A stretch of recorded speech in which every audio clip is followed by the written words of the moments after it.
तो सबसे पहले हम स्टार्ट करते हैं बिना बात किए हुए। अब देखिए, मानव का जो मस्तिष्क होता है उसके बारे में समझते हैं। तंत्र का तंत्र दो मुख्य भागों में विभाजित होता है। नर्वस सिस्टम है वो हमारा दो मुख्य भागों पे विभाजित होगा।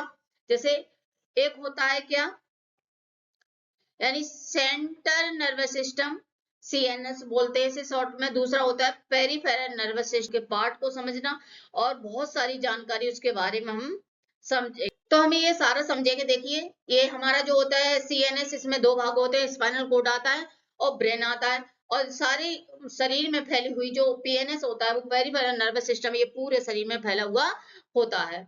इसके बारे में समझे। देखिए, केंद्रीय सेंट्रल नर्वस सिस्टम, इसके बारे में हम समझते हैं। सीएनएस के बारे में, केंद्रीय तंत्र का तंत्र शरीर का नियंत्रण केंद्र होता है।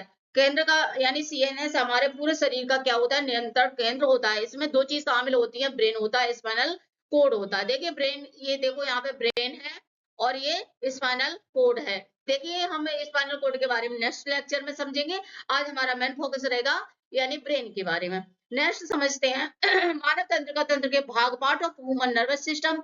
मानव का तंत्र का दो भागों में होता है, जैसे कि हमने पीछे देख लिया है। आगे समझते हैं हम इसके बारे में, इसके कार्य क्या होते हैं। ठीक है, शरीर की सभी क्रियाओं को नियंत्रण करना, जैसे सोचना, समझना और निर्णय लेने में सहायता करता है। कौन करता है, सेंट्रल नर्वस सिस्टम करता है।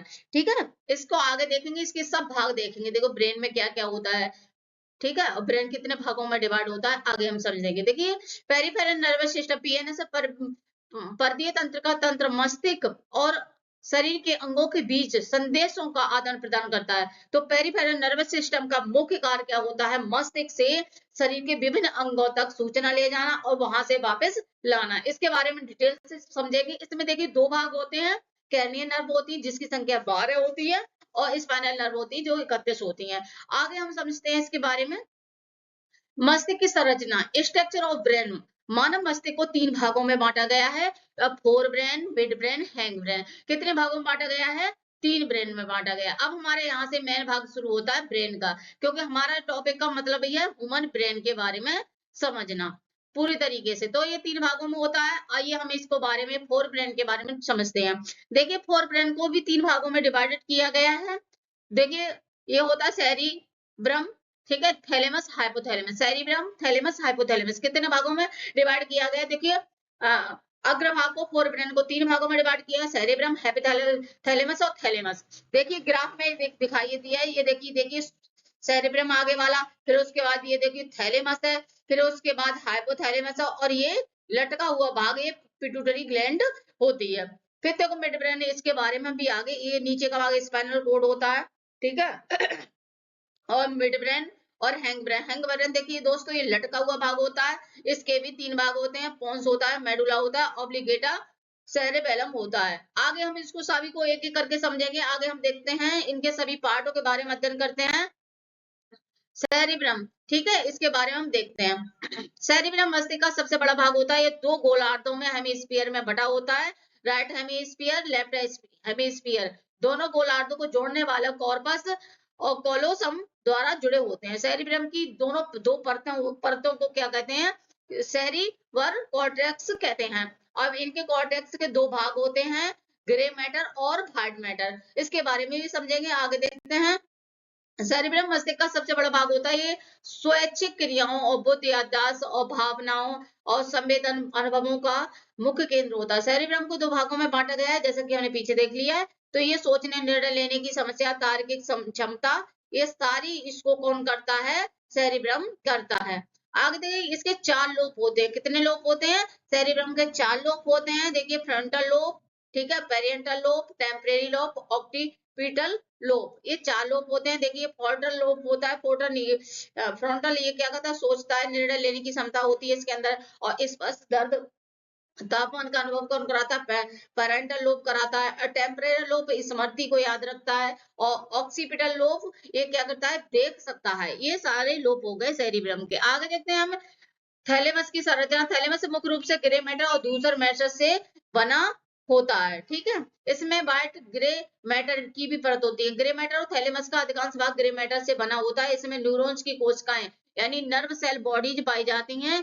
यही भाग संवेदनाओं के विश्लेषण का कार्य करती है। थैलेमस में ग्रे मैटर के चारों ओर व्हाइट मैटर की परत पाई जाती है, जो इसमें क्या होता है, व्हाइट मैटर माइलिनिंग युक्त तंत्र का तंत्र यानी होते हैं। ये थैलेमस को सेरेब्रम के अन्य भागों से जोड़ते हैं। आई होप आपको यहाँ तक समझ में आया होगा। आगे देखते हैं हम थैलेमस के कार्य होते हैं। थैलेमस को संवेदनाओं का रिले केंद्र कहा जाता है। शरीर से आने वाली संवेदना जैसे दर्द, तापमान, स्पर्श, स्वाद और श्रवण सुनना थैलेमस में ही आती हैं और फिर सेरेब्रम तक भेजी जाती हैं। ये चेतना और भावनाओं के केंद्र में सहायता होती है। नींद और जागृता, कब सोना कब जगना, ये सब किसका काम है, थैलेमस का कार्य है। हाइपोथैलेमस देखते हैं। हाइपोथैलेमस मानव मस्तिष्क के अग्र मस्तिष्क यानी फोरब्रेन का महत्वपूर्ण भाग होता है। यह शरीर की कुछ स्वचालित और हार्मोनिक क्रिया को नियंत्रण करता है। देखिए इसकी स्थिति देख लेते हैं, यहाँ पे दिखाई दे रहा है पिट्यूटरी ग्लैंड की जस्ट ऊपर, ठीक है। इसकी स्थिति देख ली, यहाँ पे है, ये थैलेमस के ठीक नीचे होता है, पिट्यूटरी ग्लैंड से जुड़ा होता है। देखिए ये पिट्यूटरी ग्लैंड है नीचे, ये देखो ये पिट्यूटरी ग्लैंड से जुड़ा हुआ है। ग्रे मैटर से बना होता है। इसका औसत वजन कितना होता है, 7 ग्राम होता है। इसमें न्यूक्लियाई समूह पाए जाते हैं।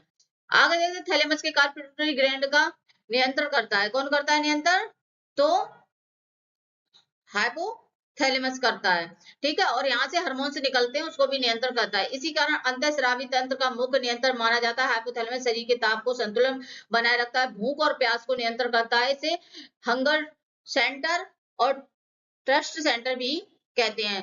इसमें देखिए अगर भूख और प्यास का अगर हमें एहसास होता है तो हम हाइपोथैलेमस के ही द्वारा हमारे मस्तिष्क में सूचना जाती है। हेमिस्फीयर ये मानव शरीर की आंतरिक संतुलन अवस्था को बनाए रखता है। नींद जागृति चक्र, नींद जागरण और चक्र को नियंत्रण करता है। भावना, संवेदना, क्रोध, भय सभी इसी में होते हाइपोथैलेमस के द्वारा हम जान पाते हैं।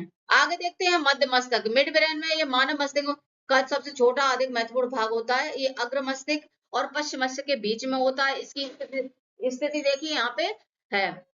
दृष्टि संबंधी क्रियाओं का नियंत्रण, आंखों की गति, पुतली का नियंत्रण, संकुचन, श्रवण करना, ये सारा हम किसके द्वारा कर सकते हैं, यानी मध्य मस्तक के द्वारा कर सकते हैं। अचानक प्रकाश लगना, ध्वनि का वो आना, सारा मध्य मस्तक से कर सकते हैं। पश्चिम मस्तक के बारे में देखते हैं। हैंड ब्रेन मस्तिष्क।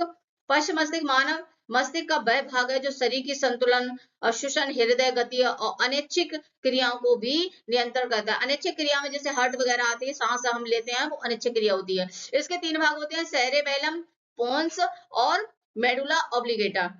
सेरेबेलम की स्थिति, सेरेबेलम पश्चिम मस्तिष्क का सबसे बड़ा भाग होता है। मेडुला ऑब्लिगेटा के ऊपर सेरेबेलम में स्थित होता है।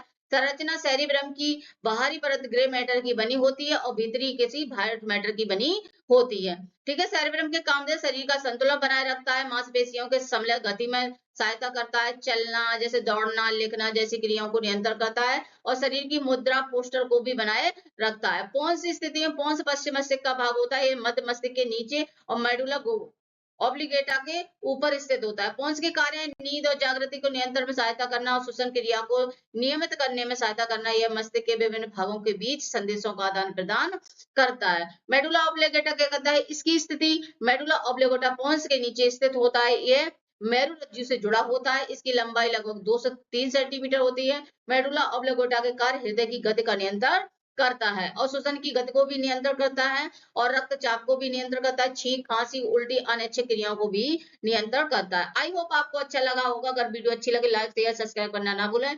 Thank you.